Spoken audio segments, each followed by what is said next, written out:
going on, everyone? I have no idea if this is on straight or not. Darkside Phil here, and welcome to my final thoughts on MAGFest 2012 and some final acquisitions that I actually made during the course of my trip back from MAGFest to Connecticut. Finally home. Just walked in the door. Haven't even unpacked anything yet. Everything's kind of sitting on the floor here. I got artwork everywhere. I got shit lying all over the place. But I wanted to give a final thoughts video on my experience at MAGFest 2012 this year. And if you've been following along, as you know, I have not attended MAGFest previously since MAGFest 2007, which was in December of 2007. And so it had been roughly 4 years since I'd been there. I had heard that they have grown, but I was really interested to see how this event has evolved, has changed over the years, and what it was really evolving into. And what I can say is this. First of all, I had a blast, okay? I had a positive attitude going into this, being that in 2007 when I went, I had so much fun. And really at the core of the event, MAGFest is exactly what it was back in 2007. It's an event where the common gamer can just walk in, meet a whole bunch of other people who have similar interests, hang out, have fun, play a whole bunch of games, whether it's console games, arcade machines, attend a bunch of interesting panels related to different kinds of gaming-related topics, such as the Angry Video Game Nerd, some other, internet celebrities slash, people who do video series on the internet, including myself. I actually had my very first panel at MAGFest 2012, which, by the way, was very successful. We had over 60 attendees, and we did the screening of Project 7, and it was an overwhelming positive response. We even had people come up to us over the course of the weekend after our panels congratulating us, saying that it was actually a lot more funny than they thought it was going to be, and they were pleased to see where that series is going. So that was an overwhelmingly positive experience for us. We loved that feedback. And but also, it's about music. And if you've been watching my footage all over the course of this weekend, you would have seen that I attended four concerts at MAGFest, some of which, admittedly, they are a lot of rock and metal related music, but really a lot of the video game music of the 90s and 80s that is being remixed into these rock and metal songs, that's the kind of music it is. And I had an absolute blast attending those concerts as well. And all I have to say is this, for those of you, because I did see some people leaving comments on those videos saying, "What is this? What is this? This is music? This is shit." You don't have taste, and you don't know what good music is. It's that simple, because if you are into gaming and not just fucking, "Oh, Call of Duty, there's bullets, wait a minute, where's the Dark Souls soundtrack? I didn't hear that." No, this is the classic gaming music that the gaming generation grew up with. These were the 8-bit tunes, the 16-bit ditties that really told the stories of some of the most classic, engrossing video games ever made, and to hear them remixed with a full rock band is like a fucking dream come true for a lot of us. So, if you don't get it, that's fine, but for you to shit on music you don't understand simply because you're part of another generation is pretty pathetic, and I did see some of those comments and I was like, wow, these people don't know what they're missing. They grew up with these overblown, bullshit generic 3D games that didn't have this kind of classic stuff to it, and that's a shame. For me, it's an overwhelming feeling of nostalgia to go to a concert like the Earthbound Papas, who have Nobuo Uematsu, who is the composer of the Final Fantasy series of games up to like part 8 or 9. I forget which one he actually stopped composing for. It was when they hit when they really hit the mainstream 3D on the PlayStation 2, where he stopped really writing the music for those, and he kind of splintered off from Final Fantasy and Square Enix.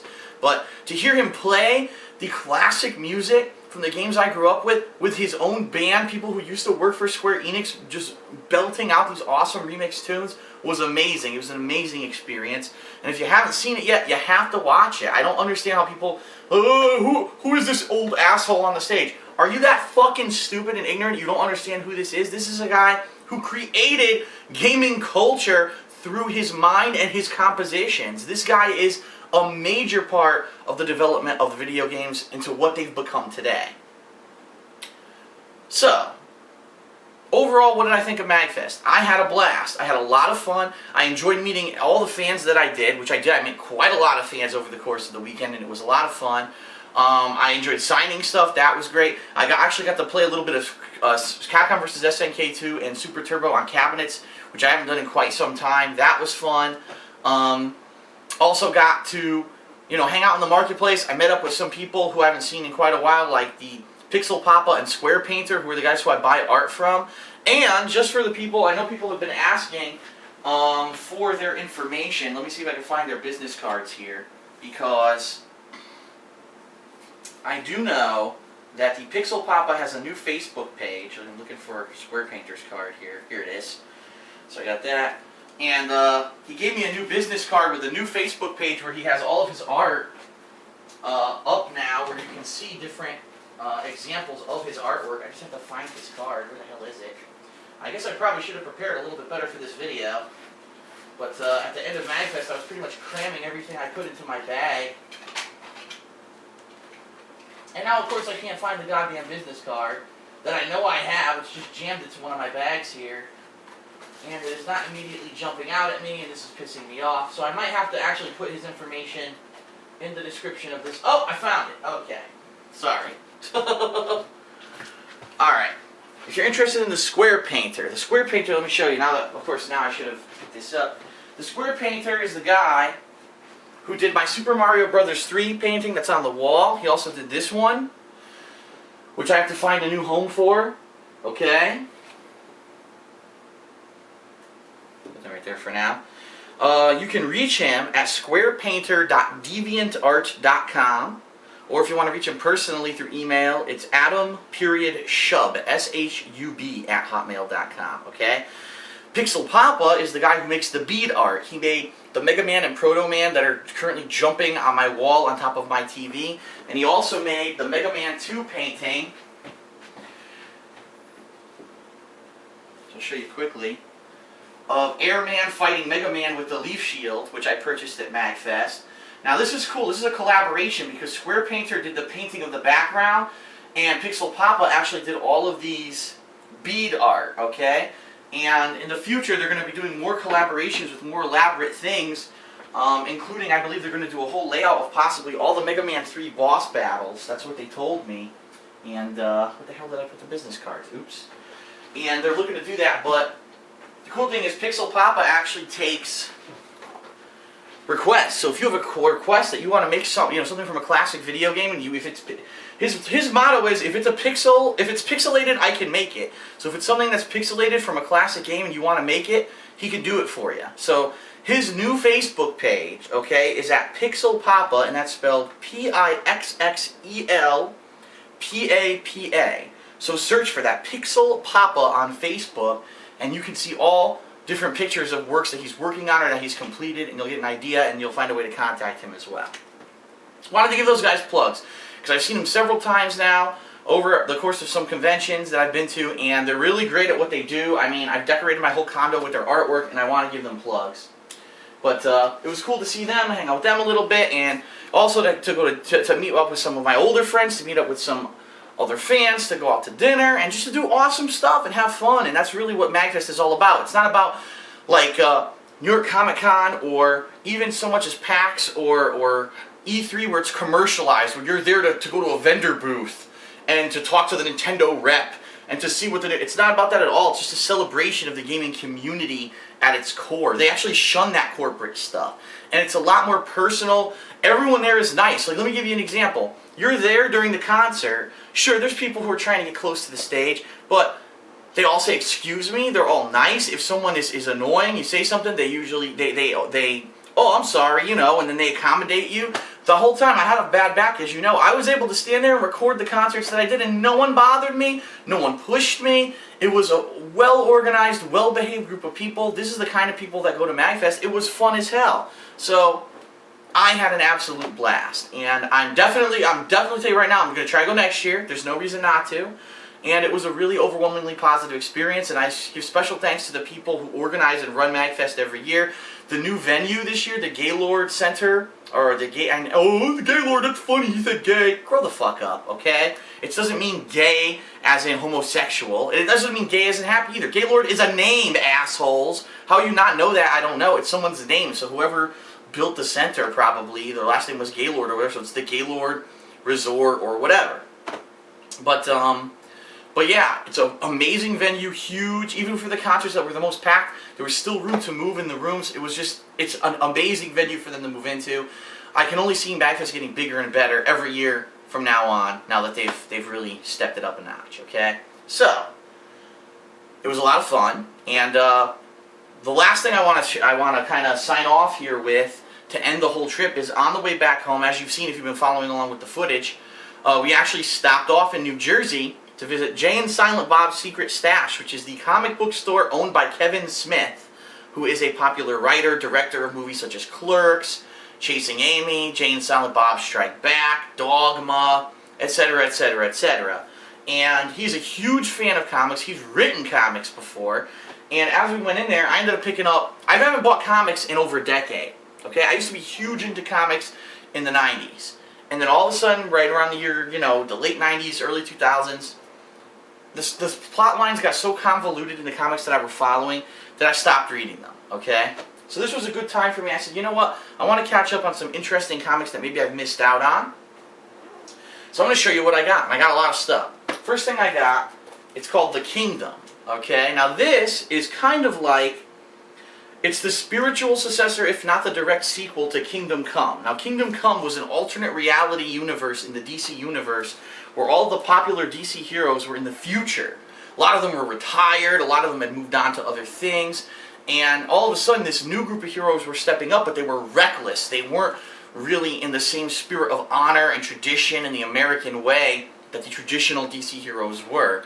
And there was a life-threatening crisis, the world might end, and so the old heroes had to step up to save the world. And it was a really interesting plot line. Well, this is the sequel to that, where supposedly there is a villain who is going through from the future to the past, killing off different timelines of Superman for whatever reason. And I guess it's a mystery, but I never read it.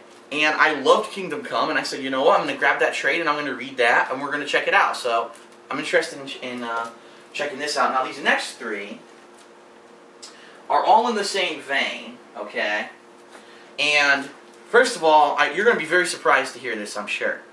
Because you know, a lot of you know, I'm a fan of Batman. I love Batman Arkham Asylum. I like Batman Arkham City. I like the Batman character. I love the Batman movies.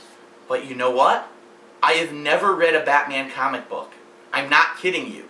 Not once in my life have I ever purchased a Batman comic book. I've read crossovers, sure, that had Batman involved. I've never just read Batman. And when I grew up, I was like a Marvel Comics kid.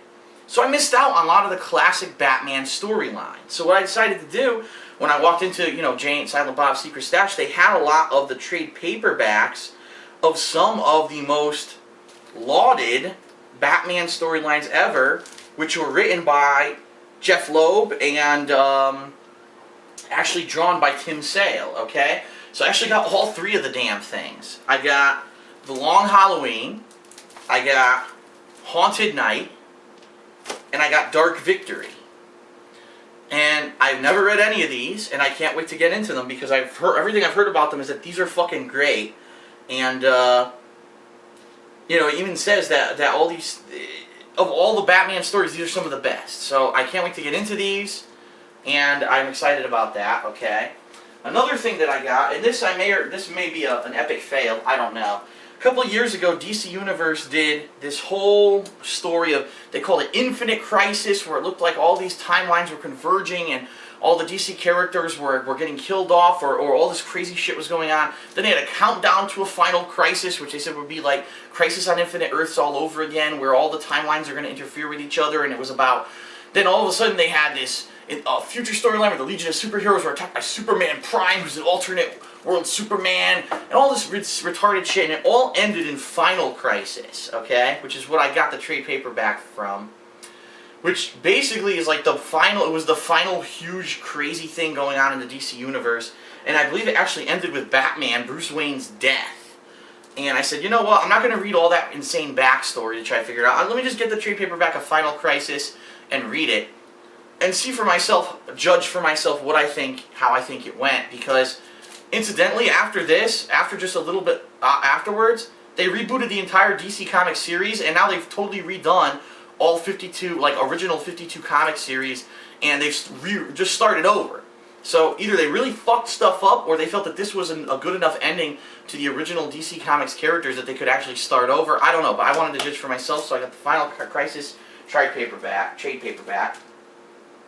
being that I was in Kevin Smith's comic book store, I said, gee, maybe I should buy something that Kevin Smith wrote. So I actually got Kevin Smith's Batman Cacophony, which was a storyline of Batman comics. I'm interested. I've never read a Kevin Smith comic book before. I'm interested to see how he does. I've seen how he does as a movie maker, and I'd like to see how he does what he does with the Batman character.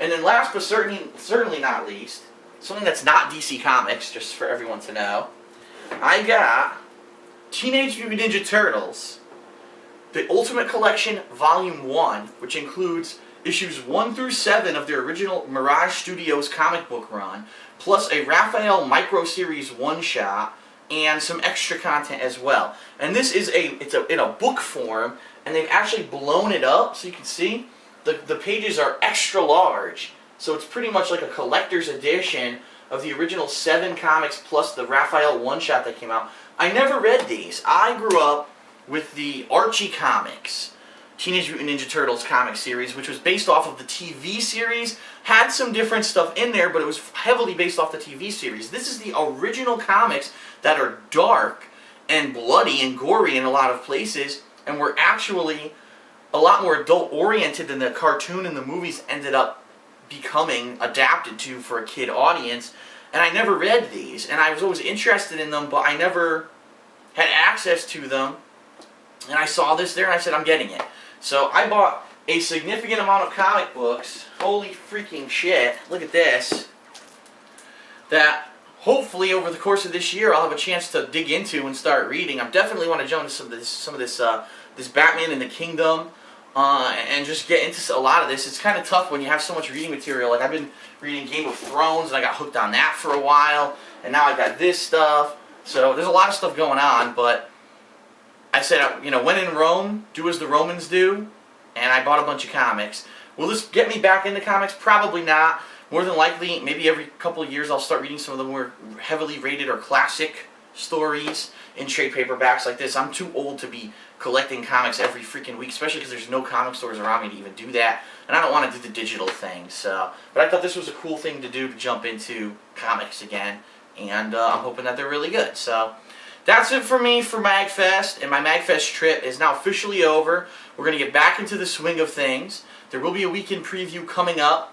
For those of you who are watching this video, you know, during the week of my actual return from MAGFest, not that someone's watching my MAGFest videos months later, but I will be doing a weekend preview explaining what's coming up this week. It is a special week, but we'll get to that when I make the weekend preview. So, this is Darkside Phil signing off for MAGFest 2012. Had a blast, had a lot of fun, enjoyed myself. I recommend that anyone who didn't make it go next year. It is an insane amount of fun.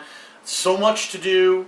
Just go. If the footage speaks for itself. Watch the footage. You're going to understand why it was so much fun. Okay? So that's it. See you later. Thanks a lot.